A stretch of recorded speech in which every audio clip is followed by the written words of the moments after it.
kerja nanti di dunia kerja itu ya salah satunya adalah kapasitas interpersonal kita. Interpersonal itu salah satunya diasah lewat organisasi gitu.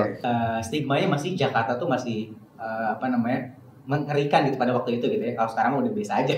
Nah, akhirnya ya jatuh pilihannya kepada kimia IPB gitu ya. Dan kimia IPB kan sebetulnya memang jadi salah satu yang terbaik juga kan di Indonesia gitu. Kenal sama orang lintas fakultas, bahkan lintas universitas gitu ya. Dan itu ternyata bermanfaat untuk dunia pasca kampus.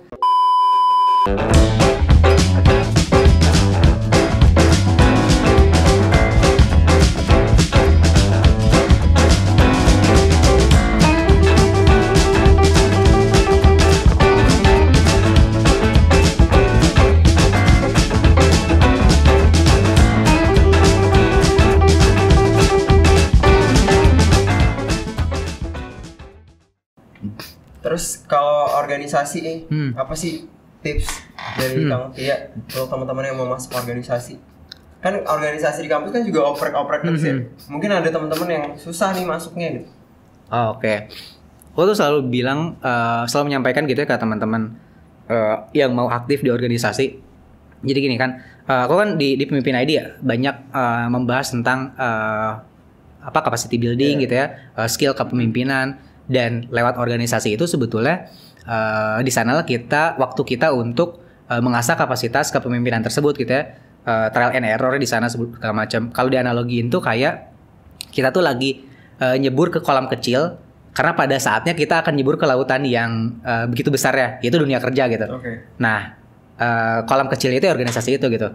Di situ kita belajar tentang tadi misalnya pengambilan keputusan, kolaborasi, terus interpersonal skill segala macam. Nah, di situ kita belajar hal itu gitu. Nah, tapi yang paling penting lagi adalah berorganisasi itu jangan fokus pada simbol, tapi fokus pada esensinya gitu. Maksudnya adalah, misal simbol tuh kayak gini. Simbol saya kepilih jadi ketua. Itu satu hal gitu ya, tapi itu simbol aja. Tapi esensi jadi ketua itu bukan saya yang jadi ketuanya, tapi bagaimana saya bisa memanfaatkan ketika saya bisa jadi ketua itu, saya belajar untuk mengambil keputusan, saya belajar untuk mengkoordinasikan orang, saya belajar untuk memimpin orang. Nah, yang kita fokuskan dalam organisasi itu esensinya itu tuh bukan sekedar ketuanya doang gitu. Saya jadi ketua ya itu satu hal gitu, itu penting juga. Kalau misalnya di interview gitu ya itu jadi pertanyaan pertama tuh. Kamu pengalaman organisasinya apa? Jadi ketua di X. Tapi abis itu udah itu nggak akan dibahas lagi. Yang akan dibahas adalah apa kontribusi kamu waktu kamu jadi ketua. Atau apa pengalaman berharga kamu ketika kamu jadi ketua tersebut. Nah, itu jadi fokus pada esensi daripada simbol tersebut gitu. Itu yang pertama, contoh yang pertama terkait ketua tadi gitu ya. Terus contoh kedua yang terkait simbol lagi adalah misalnya sekarang tuh kan saya di pemimpin ID banyak ini ya, bikin seminar, bikin bootcamp, bikin training. Saya tuh sering menemukan anak-anak oknum anak-anak muda itu Kak, sertifikatnya mana gitu. Kayak gitu-gitu pernah ngalamin gak sih? Kan suka sebel ya. Itu common sense banget ya. Iya kan? Suka sebel gitu. Nah, aku melihat bahwa kita tuh ikut seminar, ikut bootcamp, ikut aktivitas kayak gitu-gitu tuh fokus pada esensinya tuh, bukan simbol seminarnya, bukan simbol sertifikatnya gitu. Karena ke sertifikat aja dikumpulin mau segudang juga itu nggak akan jadi apa-apa kalau misalnya kita nggak dapat apa-apa dari isi diskusinya kan, diskusinya terus seminarnya, konten pembelajarannya, trainingnya, bootcampnya. Nah, kita tuh fokusin pada si esensi tadi tuh, isi trainingnya apa yang kita pelajari di sana, apa yang mengasah kemampuan kita di sana gitu ya, apa yang jadi tambahan ilmu buat kita daripada kita fokus pada sertifikatnya doang. Ya it's okay gitu, mungkin bisa dapat sertifikat dikumpulin sebagai koleksi satu hal dan itu nggak apa-apa juga gitu. Tapi jangan berhenti di situ, tapi lanjut ke isinya tuh apa yang menambah diri kita gitu. Itu yang kedua yang terkait simbol gitu ya. Terus yang esensi simbol yang ketiga adalah terkait sharing. Kan ada nih sekarang udah zamannya nih sekarang webinar gitu ya. Terus anak-anak mahasiswa tuh udah mulai diajak, Kak ngisi di sini dong, ngisi di sana gitu kan sering ya sekarang anak-anak mahasiswa sekarang. Nah, itu juga sama, bukan fokus di bagaimana atau seberapa banyak kita ngisi di mana-dimananya, tapi fokus pada apa yang kita pelajari dari situ gitu ya. Karena kan dengan sharing itu kita sebetulnya belajar untuk lebih dalam tentang ilmu yang kita share kan. Karena kalau saya kan di pemimpin ID megang program ya. Salah satu framework yang saya pelajari gitu ya tentang learning itu adalah learning pyramid gitu ya. Piramida pembelajaran. Nah, di piramida paling tinggi itu bagaimana agar ilmu itu bisa nempel ke dalam diri kita itu adalah dengan sharing ke orang lain. Jadi pertama misalnya cuma sekedar mendengarkan doang, itu tuh levelnya paling rendah. Terus mendengarkan sambil melihat, terus mendengarkan sambil saya lupa detailnya, tapi ujungnya itu paling tingginya itu adalah setelah belajar kita sharing ilmu itu.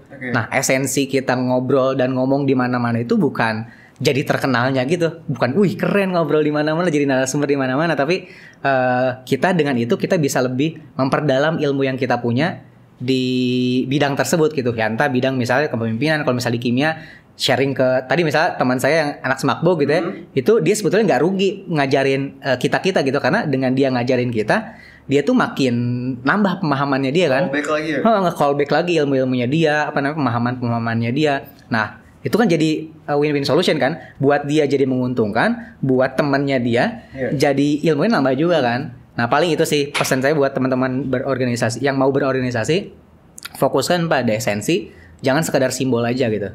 Jadi ngerti esensinya apa, fokus ke esensi, terus di-apply kerjaannya, kerja maksimal, nanti juga orang ngelirik ya Bang ya? Benar. Kalau kita kerjanya optimal, habis itu tuh kesempatan tuh akan datang. Ada terus ya? Perlahan-lahan gitu, pasti karena bakal organisasi muncul. juga bagusnya channel sih Bang. Benar. Channelnya luar biasa ya? Betul.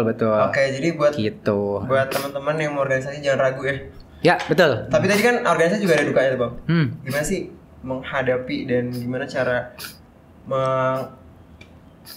menghadapi duka itu lah. Oke. Pertama adalah dihadapi. Jadi jangan kabur lah intinya. Misalnya tadi tidurnya kurang atau istirahat kurang. Stres gitu. Pada waktunya, pada momennya gak bisa dipungkiri ada stresnya. Ada stresnya. Ya manusia lah ya, namanya manusia pasti ada stresnya. Kalau kata anak zaman sekarang healingnya gimana Bang? Waduh. Healing warkop. Warkop ya. Apa ya healing? Ya paling main-main gitu sih, main. Dulu tempat tongkrongannya apa? SC. SC tuh serius tempat tongkrong. Gue tahun pertama tuh di BMTPB tuh di gym kan. Itu waktu itu belum banyak nongkrong sih. Waktu itu tingkat 1 nongkrongnya di asrama kan, masih sama anak-anak lorong tuh, seru kan. Terus tingkat 2 nongkrongnya di SC. Jadi ketemu ngobrol sama anak-anak tuh ya di SC. Di SC yang di dekanat ya, di FIPA. Ya tingkat 4 baru di yang dekat gym tuh. Jadi nongkrongnya di situ. Jadi abis kuliah gitu ya, terus kesana ngobrol, diskusi, terus rapat segala macam ya, kayak gitu-gitu sih. Tapi healingnya juga ada rapat ya pasti ya. Ya kalau misalnya yang nggak berhubungan dengan rapat dan itu ya paling main-main sih. Kayak tadi misalnya sama geng yang belajar tadi gitu ya. Waktu itu sempat kita main ke kayak kan orang Bandung gitu ya, orang Bandung datang ke sini tuh kayak banyak yang bisa dieksplor sebetulnya kan, ke Bogor banyak, terus di Jakarta juga banyak. Waktu itu kita sempat main ke apa sih yang ada banyak daerah-daerah tuh, Ancol ya, bukan Ancol, pokoknya adalah satu tempat di Jakarta Taman Mini. Nah benar, kita sempat main ke Taman Mini, terus ya belajar inilah seru-seruan gitu di situ, main-main dari Aceh sampai Papua. Iya, miniatur Indonesia kan di sana ya. Nah itu sempat main-main tuh sama tadi geng belajar tuh, biar nggak belajar terus kita main lah. Akhirnya main. Mainnya juga belajar ya, Pak? Enggak, belajar juga ya. Belajar culture. Enggak, tapi sama nih geng. Ya seru-seruannya di situ lah. Apalagi ya paling di situ sih. Kalau di sekitar Dramaga ada nggak tempat tongkrongan biasa? Kalau pulang rapat nongkrong di Dramaga tuh apa ya? Gak ada sih, paling banyak nongkrong di SC sih. Oh di SC ya. Di SC. Kalau warkop tuh masih belum banyak nih. Ada warkop tapi bukan orang yang nongkrong di warkop. Tipikalnya nongkrongnya ya kalau ada malam segala macam ya paling ya di SC juga, ngobrol sama, atau misalnya kemana gitu ya. Kadang ke kota gitu ya, ke daerah-daerah Baranang Siang gitu segala macam. Kan dulu mah jauh ya kerasanya karena macet segala macam. Gak tau sekarang masih kerasa jauh gak sih? Jangan sedih. Drama gue masih jauh ya, masih macet ya. Ya gitu. Kalau organisasi kan kita makin semester atas, makin banyak kerjaan, apalagi tingkat akhir. Yeah. Organisasi sampai semester berapa? Sampai beres, sampai semester 8. Semester 8 masih. Semester 8 masih organisasi. Masih. Waktu itu kan terakhir itu di PSDM BMKM IPB jadi menteri ya. Itu tuh di tingkat 4. Jadi tingkat 1 itu di BMTPB di olahraga seni. Terus tingkat 2 di sains teknologi jadi staff masih. Tingkat 3 udah masuk jadi kadep di sains teknologi. Nah tingkat 4 baru pengalaman paling berharga sih waktu itu waktu jadi apa namanya? Waktu jadi ketua PSN atau PSN Pesta Sains Nasional. Tahu. Nah itu 2000 masih ada ya? Masih ada. Itu waktu itu 2015 kan saya ngelit timnya gitu ya. Itu jadi pengalaman yang paling berharga sepanjang ngejalanin organisasi di kampus gitu, karena kan kayak waktu itu kan PSN itu panitianya kan gede banget ya. Kalau misalnya panitia seluruhan mungkin bisa departemen ada kan ya? Iya, departemen aja kan masing-masing ada sekitar 80 sampai 100 kan. Ya kali 8 aja itu 8 udah 800-an gitu ya. Panitia pusatnya ada sekitar 200 ya, berarti kurang lebih ngelit 1000 orang gitu ya, secara keseluruhan yang perlu dikoordinasikan, dan itu pengalaman yang luar biasa banget sih yang jadi bekal dan jadi modal banget untuk menjalani kehidupan di pasca kampus gitu. Apalagi waktu itu banyak berinteraksi juga dengan dekanat gitu. Waktu itu dekannya masih Bu Sri, terus almarhum Ki Agus Dahlan ya yang wakil dekan waktu itu. Kita intens gitu ya untuk diskusi soal PSN itu, dan itu sangat membekali banget sih untuk bisa survive gitu ya di dunia pasca kampus. Jadi sampai semester 8 pun masih organisasi. Itu dari semester 1? Semester 1 banget. Wow. Oke, 8 semester berorganisasi, tidurnya kapan Bang? Tidurnya ya itu tadi. Jadi yang menarik adalah di dunia di kampus itu dulu tuh kalau zaman masih SMA gitu ya, tidur itu selalu jam 9:30 bangun. Itu tuh udah jadi habits banget. Oh iya. Pas masuk kuliah itu hancur semua. Karena tidur baru jam 12, jam 1, bener. Jam 2 gitu, baru bangun lagi subuh, habis sholat subuh. Kadang kalau misalnya masih nggak kuat bisa tidur lagi gitu ya. Kalau masih ada kuliah ya lanjut kuliah gitu jam 7 ya. Itu pokoknya habits yang kayak gitu agak berantakan tuh di situ ya. Tapi dengan itu ya worth it lah untuk kita. Jadi itu kayak investasinya aku waktu itu gitu ya, untuk dinikmati sekarang gitu ya. Mungkin nggak sekarang doang, sampai nanti seterusnya gitu. Selama 4 tahun nih kuliah organisasi, pas selesai kuliah itu rencananya apa, emang mau kerja aja atau mau lanjut S2 kah atau gimana? Waktu itu kebetulan memilih untuk, sebetulnya aku tipikal orang yang memang dulu sebenarnya di awal masuk IPB itu kan terkenal dengan kampus wirausaha ya. Masih ngalamin gak sih kampus wirausaha? Iya, kampus wirausaha gitu. Terus di awal-awal tuh sempat termotivasi untuk balik lagi gitu ya. Sering dengerin kata mentor gitu ya, kata senior, kalau berwirausaha itu ya bakal sejahtera gitu segala macam. Tapi setelah dialami ternyata memang bukan jalan saya di situ. Akhirnya ya mungkin memutuskan untuk masuk ke dunia aktivisme gitu ya, dunia sosial, terus di NGO gitu segala macam, dunia pengembangan diri lah banyaknya ya. Sejak pertama kali lulus memang masuknya ke dunia itu, dunia pengembangan diri, dunia sosial gitu ya, bagaimana bisa ngasih dampak ke lingkungan sekitar gitu ya, ke anak-anak muda, empowerment anak-anak muda, kurang lebih banyaknya di situ sih plannya gitu ya, di setelah lulus dari kimia ini gitu. Pasca kampus ada nggak sih Bang struggle-nya banget? Struggle-nya banget pasca kampus itu ya paling kalau realitasnya ya mungkin ya nyari kerjanya itu sih. Aku sebenarnya to be honest nggak langsung mengalami itu ya, tapi kalau dapat cerita dari teman-teman ya memang ya mencari pekerjaan tidak semudah itu gitu ya, tidak semudah ya kayak kita inilah SBMPTN gitu ya.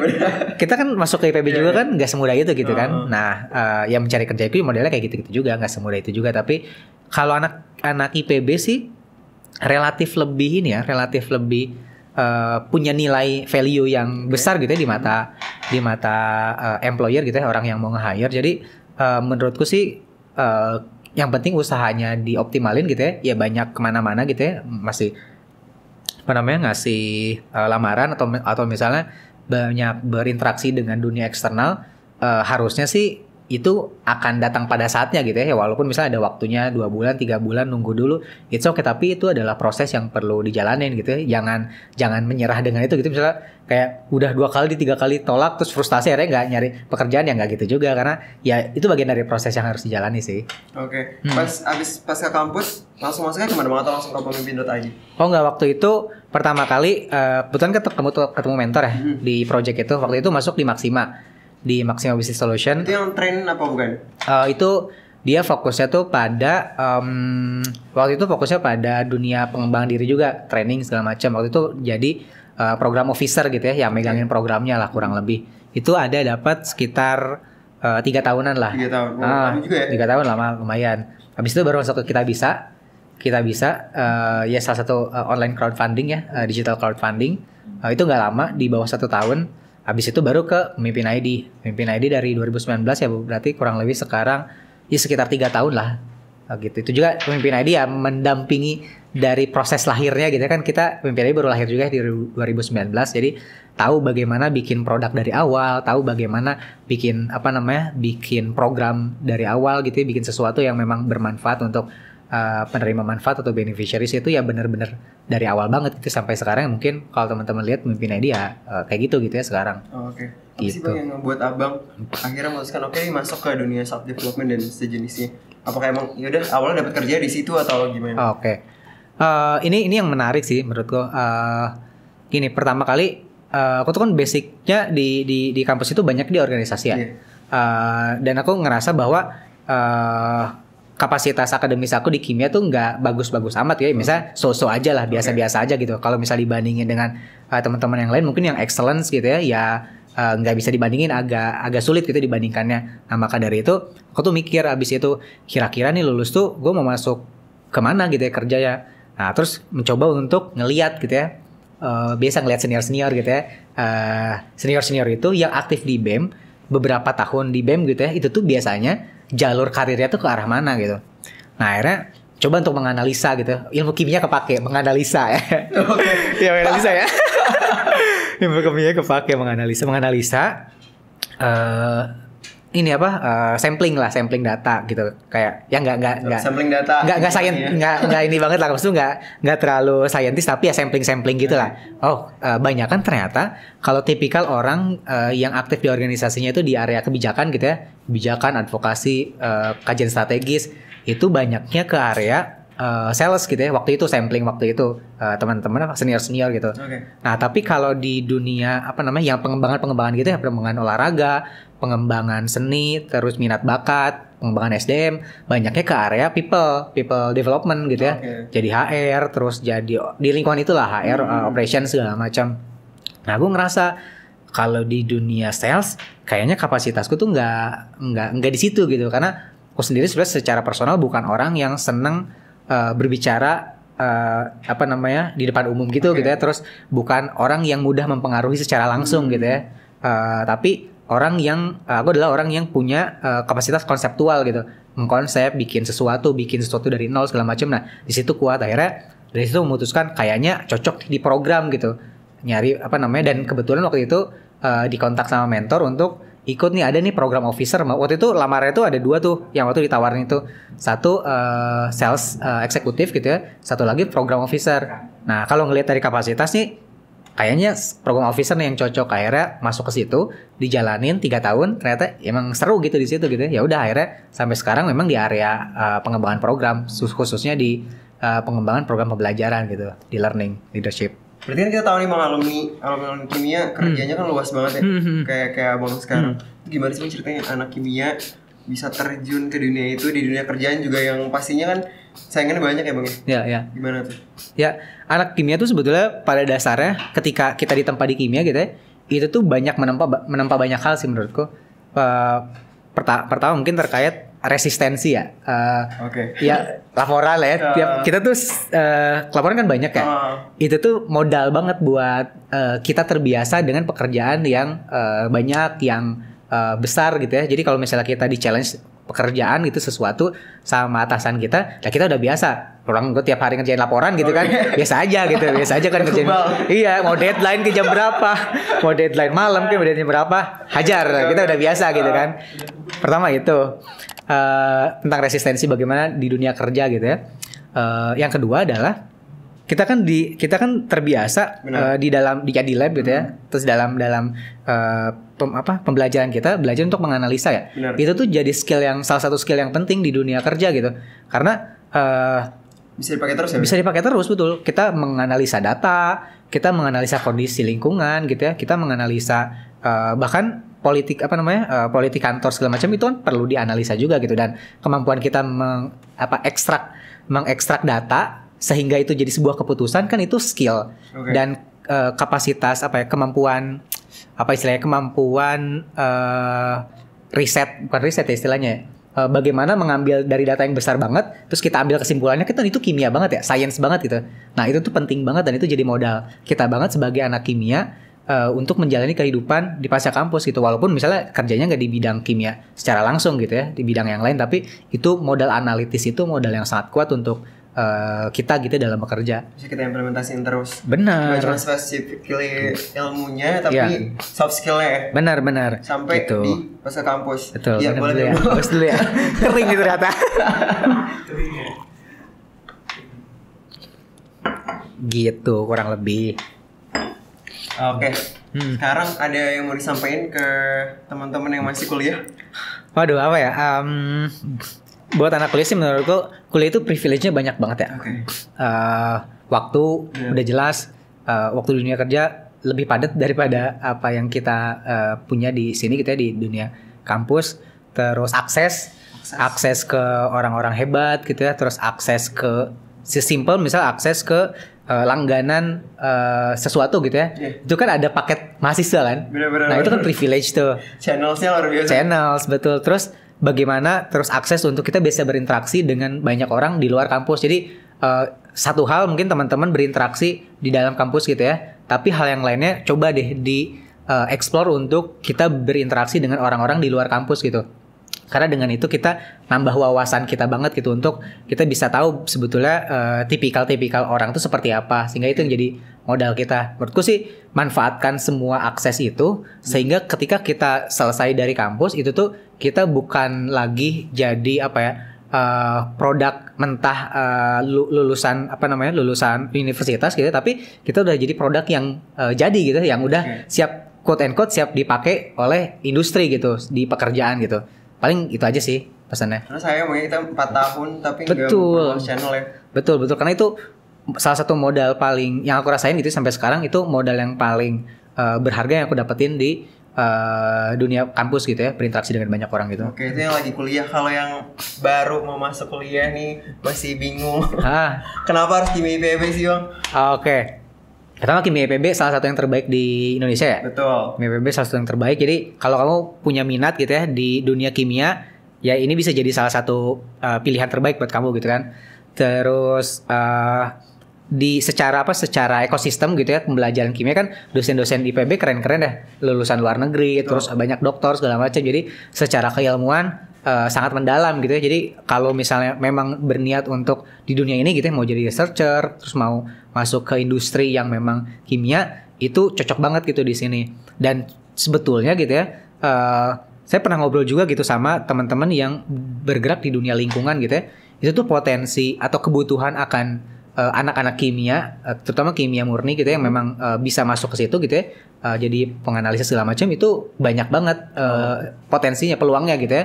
Ya tinggal bagaimana kita bisa mendapatkan itu gitu ya, nyari peluangnya, nyari potensinya, karena peluang itu masih ada dan banyak gitu. Jadi manfaatin pilih kimia IPB ketika teman-teman memang mau ke arah sana gitu ya. Itu sih, dan di kimia IPB secara, dan ini IPB gitu. IPB tahu sendiri lah, IPB lah ya. Gitu.